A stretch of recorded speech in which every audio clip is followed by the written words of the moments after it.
Un chrétien qui marche dans la crainte de Dieu est plus utile dans une fausse église que dans une vraie église. Est-ce que vous savez ça? On est devenu tellement religieux, tout le monde veut rester ensemble, rester dans le confort, rester dans la paresse. C'est pour ça qu'il n'y a plus d'évangélisation, il n'y a plus de réveil. Parce que tous ceux qui sont bien portants sont ensemble. Qui va s'occuper maintenant des faux maintenant? Quand tu rencontres quelqu'un qui est dans une fausse église, tu ne veux même pas parler à lui. Ah, il est dans une fausse église. Et il ne prie pas bien là.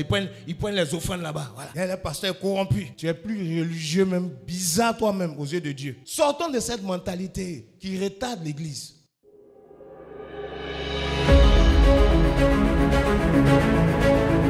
Dieu veut se mêler de nos vies. Dieu veut se mêler de nos réunions.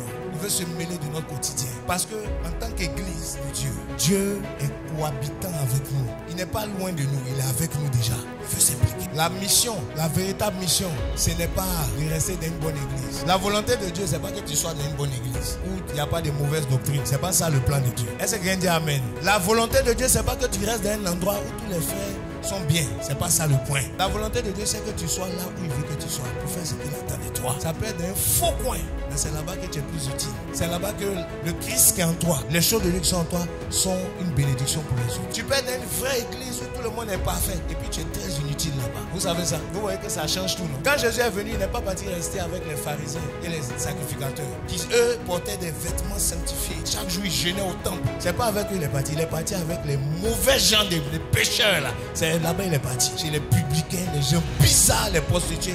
Les gens me disent, mais si toi tu es un homme de Dieu, comment tu peux rester là-bas? Il dit, mais c'est justement eux qui ont besoin de nous. Qu'est-ce que moi j'allais foutre avec vous? Vous toujours prier. Vous êtes déjà sanctifié. Vous avez besoin de quoi? Je suis plus utile chez ces publicains-là. Un chrétien qui marche dans la crainte de Dieu est plus utile dans une fausse église que dans une vraie église. Est-ce que vous savez ça? On est devenu tellement religieux, tout le monde veut rester ensemble, rester dans le confort, rester dans la paresse. C'est pour ça qu'il n'y a plus d'évangélisation, il n'y a plus de réveil. Parce que tous ceux qui sont bien portants sont ensemble. Qui va s'occuper maintenant des faux maintenant? Quand tu rencontres quelqu'un qui est dans une fausse église, tu ne veux même pas parler à lui. Ah, il est dans une fausse église, il ne prie pas bien là.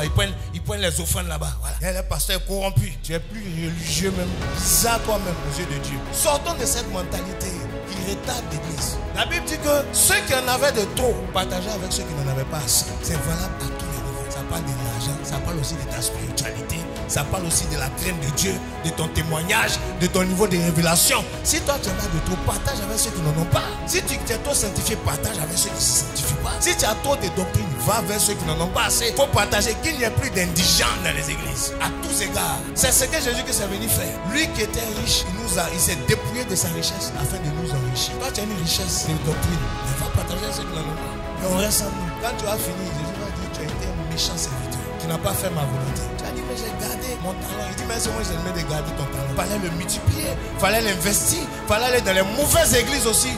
Témoigner de moi. Qui t'a dit que les mauvaises églises ne m'intéressent pas? Qui t'a dit qu'une église où Satan règne n'est pas aussi une église? Voici pourquoi il a dit à son prophète, écris une lettre spéciale à cette église, c'est mon église aussi. Satan règne là-bas, je sais, mais il y en a qui retiennent mon nom. Il y en a qu'on a persécuté. Il y en a qui crient à Dieu là-bas. Eux aussi, tu dois leur envoyer un message. Jésus ne voit pas son église comme moi.